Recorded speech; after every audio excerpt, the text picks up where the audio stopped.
3 తుమ్ముల ఖర్చు 10,000. నాన్ స్టాప్గా 3 తుమ్ములు వచ్చాయని తన ఆరోగ్యంపై అనుమానం వచ్చి వెంగళప్ప డాక్టర్ దగ్గరికి వెళ్ళాడు. డాక్టర్ గారు వెంగళప్ప ముక్కుకు అన్ని పరీక్షలు చేసి హాస్పిటల్ ఎంట్రీ ఫీజు 1000 రూపాయలతో కలిపి 5,000 తీసుకుని మందులు రాశాడు. హాస్పిటల్కి ఎదురుగానే మందుల షాపు ఉండటంతో వెంగళప్ప మందుల షాపులోకి వెళ్ళాడు.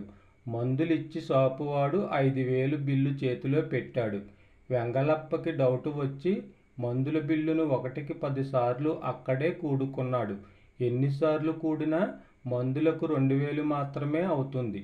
వెంటనే ఆశ్చర్యపోయిన వెంగళప్ప ఆ మందుల షాపు వాడిని, మందులన్నిటికీ 2,000 అవుతుంటే నువ్వు 3,000 ఎగస్ట్రా వేశావు, ఒకసారి సరిచూసుకో అని కోపంగా బిల్లు